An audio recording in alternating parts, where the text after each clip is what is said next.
Hola, muy buenas tardes a todos y bienvenidos una vez más a Fórmula Android. Sí, lo estaréis viendo en pantalla, ahí lo tenemos. Es el Sony Xperia Z3 Compact. Hace muy poco visteis las primeras impresiones, visteis qué tal se comportaba en general, visteis su nota en Antutu, unos 44.000 puntos si no me equivoco. Así que ahora sí, como siempre, ya va siendo hora de conocer a fondo al dispositivo nipón.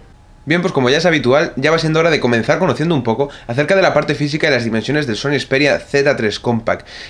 Precisamente lleva el apelativo de Compact no por el simple hecho de ser más pequeño, sino por estar bastante más reducido y compensado en cuanto a dimensiones. La verdad es que por primera vez el dispositivo nipón está mucho mejor conseguido en cuanto a los marcos superior e inferior. Si nos fijamos un poco, veréis que pese a ser un poco voluminosos, en esta ocasión son un poco más reducidos que en el Sony Xperia Z3, algo que lo hace bastante más atractivo, bastante más pequeño, bastante más compacto, que es lo que se pretende, y sobre todo bastante más ligero. Si conocemos realmente las dimensiones, son concretamente 12,7 los centímetros de alto, 6,5 los de ancho y un grosor, ahí sí que sí, un poco menos conseguido, de 8,6 milímetros. Todo ello acompañado de un peso de 129 gramos, pues bueno, hacen que el Sony Xperia Z3 Compact sea un dispositivo muy llevable, muy manejable y que la verdad es que sienta muy bien a la mano. Si a todo eso le sumamos que para 129 gramos tenemos un dispositivo construido en cristal templado y aluminio, la verdad es que mejora más si cabe la sensación que tenemos del dispositivo nipón.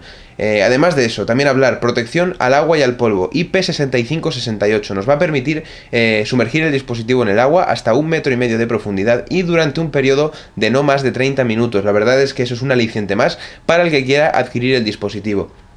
Si nos fijamos ahora sí en la parte física y en las dimensiones, vamos a contar que en la zona frontal, además del doble altavoz, del cual ya hablaremos en profundidad más adelante, vamos a contar con el logotipo, la cámara frontal, los sensores, el LED de notificaciones y, como veis, botones integrados en el chasis del dispositivo. Canto derecho por su parte, botón de bloqueo y desbloqueo, control de volumen y botón disparador para la cámara. Canto izquierdo, dos tapitas, tapita superior para introducir el slot para la tarjeta micro SD y además para poder insertar el cargador de corriente del dispositivo. Zona inferior para el slot para la tarjeta nano SIM y entre medias un pequeño orificio, un pequeño hueco para poder colocar un docking, un cargador imantado para poder cargar el dispositivo.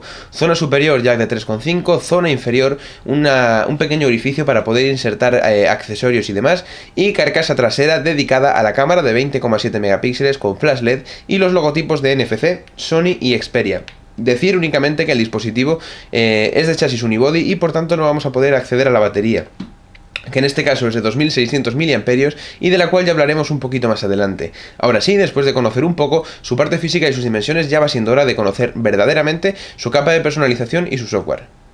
Bueno, pues como veis ya tenemos encendido el dispositivo nipón. Como siempre, vamos a darle un pequeño repaso a su capa de personalización. Como veis está totalmente basado en Android puro, pese a que lógicamente tiene personalización propia. Vamos a contar con los escritorios clásicos de Android, donde se van a ir aglutinando aplicaciones, widgets y demás. Como veis tenemos un widget dedicado a la cámara, un widget a la música, un widget a recomendaciones y como veis todo bastante personalizado por Sony dentro de lo que es la capa de personalización de Android puro. Si entramos en el box de aplicaciones únicamente, como veis no vamos a contar con los widgets. Si desplazamos de izquierda a derecha vamos a poder acceder a un pequeño ajuste del box de aplicaciones en el cual vamos a poder reordenarlas, desinstalarlas, buscar alguna en concreto o por ejemplo acceder a las tiendas de aplicaciones de Sony y de Google respectivamente. Si por ejemplo vamos a la barra de notificaciones, vamos a contar con una barra totalmente lisa en la cual pulsando en la esquina superior derecha vamos a acceder a los controles rápidos para poder modificar el wifi, el bluetooth, la ubicación o por ejemplo acceder directamente a los ajustes. De estos me gustaría destacar como siempre la versión de sistema operativo.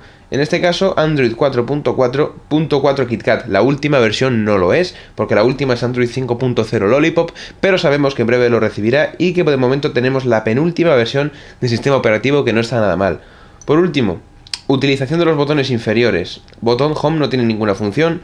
Botón de atrás no tiene ninguna función, botón Home, acceso directo a Google Now y por último, botón inferior derecho nos va a permitir dos cosas. La primera, acceder a la multitarea para poder desechar las aplicaciones en uso y la segunda, poder añadir pop-ups en la pantalla en segundo plano, que nos va a permitir trabajar de una forma bastante más completa. Creo que en el Xperia Z3 Compact no tiene tanto sentido como en el Xperia Z3, no obstante, no está del todo mal poder utilizar estas aplicaciones. Además, vamos a poder ocultarlas de una forma muy sencilla de la pantalla, como veis, de esta forma tan simple. Por último, si queremos añadir widgets en la pantalla, vamos a poder hacerlo de una forma muy sencilla. Hacemos un gesto de pinza y, como veis, nos va a permitir añadir widgets, añadir aplicaciones, modificar el fondo de pantalla o, por ejemplo, modificar los temas. El apartado fotográfico probablemente sea uno en los que el fabricante nipón Sony hace más hincapié y pone más trabajo en sus dispositivos, sobre todo en la gama alta.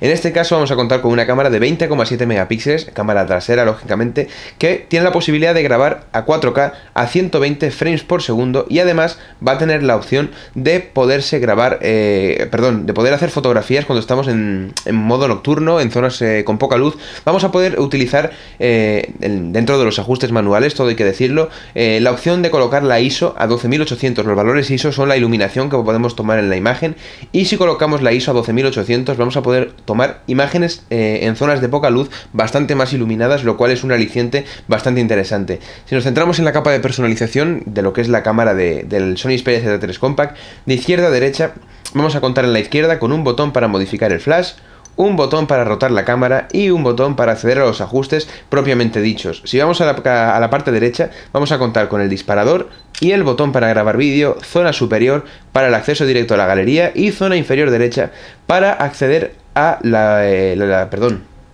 los modos de fotografía. Vamos a poder acceder entre modo automático superior, manual, foto con sonido, los vídeos a 4K, el modo a cámara lenta y otros muchos modos más. Además vamos a poder acceder a modos descargables que nos van a complementar un poquito más la experiencia de usuario de cámara del Xperia Z3 Compact. Como veis, la interfaz es bastante sencillita, bastante limpia y creo que en definitiva se comporta bastante bien. El único punto achacable y que no me gusta para nada es que en el modo automático únicamente vamos a poder hacer fotografías a 8 megapíxeles. No te permite la opción de ampliar un poco más el tamaño de la imagen. Si queremos hacer fotografías a 20 megapíxeles, a 15, a 16, vamos a tener que acceder al modo manual. Ahora sí, ya se estarán apareciendo las fotografías en pantalla. La verdad es que no hay mucho más que decir. Una cámara excepcional que se comporta muy pero que muy bien en condiciones de buena luz, que se comporta bastante bien en condiciones de poca luz y en zonas nocturnas y con muy poca luz, pues bueno, podemos tirar con ella, pero como con la mayoría de cámaras. Ahora sí, también me gustaría que vierais un pequeño vídeo a cámara lenta para que veáis un poco la función de modo slow motion a 120 frames por segundo y como veis se comporta también muy pero que muy bien. Ahora sí, ya va siendo hora de ver un poco qué tal se comporta el audio del Sony Xperia Z3 Compact. Para quien no lo recuerde, se ubica en la zona frontal, tenemos un doble altavoz que ya veréis qué tal se escucha, pero que por lo pronto pinta muy pero que muy bien.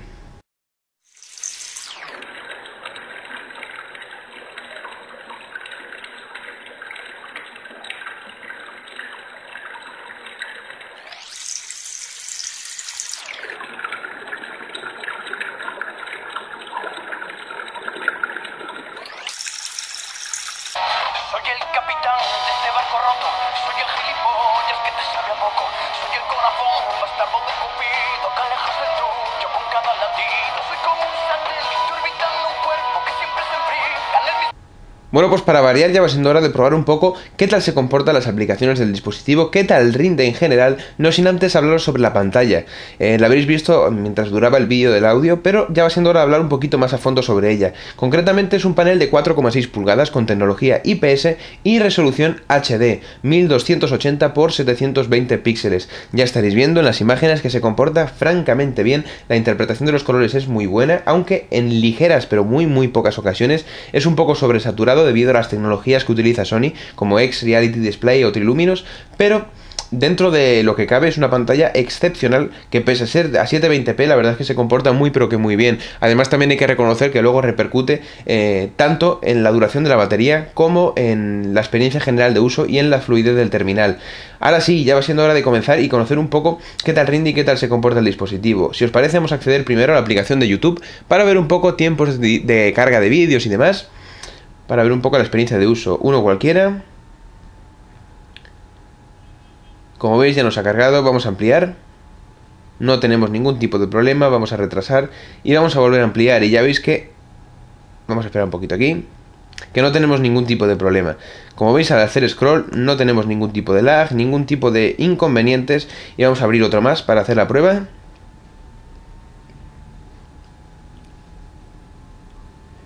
Y ya veis que se realiza todo sin mayores problemas. Vamos a ampliar un poquito y ya veis que no tenemos ningún tipo de inconveniente. Un poquito más de scroll y ya veis que la experiencia general es muy, pero que muy buena. Vamos a hacer un poquito uso de la multitarea y ya veis que tampoco tenemos problema. Por último, vamos a acceder a Google Maps para ver un poco tiempos de carga y de digitalización de imágenes. Como siempre, hasta el restaurante Casbah que nos vamos. Vamos a ver el interior del local y como veis no tenemos ningún tipo de problema al cargar las imágenes. Vamos a acercarnos, disculpad, vamos a salir un poco del local. Y ya veis que no tenemos ningún tipo de problema, ya se ha digitalizado la imagen. Y como veis podemos hacer gesto de pinza incluso sin ningún tipo de inconveniente. Ya estamos otra vez aquí. Y vamos a ir introduciéndonos un poco en el local y ya veis que no tenemos ningún tipo de problema. Y la experiencia general de usuario, como digo y como repito en muchas ocasiones, va a ser muy, pero que muy buena. Ahora sí, después de haber visto qué tal se comporta Google Maps, qué tal funciona YouTube y un poquito hemos visto el funcionamiento con el uso general de la multitarea, ya va siendo hora de hablar de sus especificaciones realmente. Concretamente, el Snapdragon 801 es el motor que mueve al Xperia Z3 Compact. Es un quad-core que corre a 2,5 GHz y va a venir acompañado del Adreno 330 como tarjeta gráfica. Por último, también hay que añadir que este es un pequeño detalle bastante... ¿cómo podemos decirlo? Interesante, y es la duración de la batería, que yo creo que es uno de los aspectos realmente más importantes. 2600 son los miliamperios, como os dije al principio del vídeo, y la experiencia general de uso es excelente. Es un dispositivo que te va a durar todo el día sin ningún tipo de problemas, y si eres un usuario medio bajo, te va a durar perfectamente 2 días sin ningún tipo de problema. Y yo creo que eso es una característica muy interesante. Lógicamente, uno de sus puntos a favor es la pantalla, que pese a no ser de máxima resolución, sí que repercute en la autonomía de forma muy pero que muy positiva. Ahora sí, después de haber visto qué tal se comporta con aplicaciones en general, ya va siendo hora de qué tal se comporta con un par de juegos. Como siempre, luego vienen las conclusiones.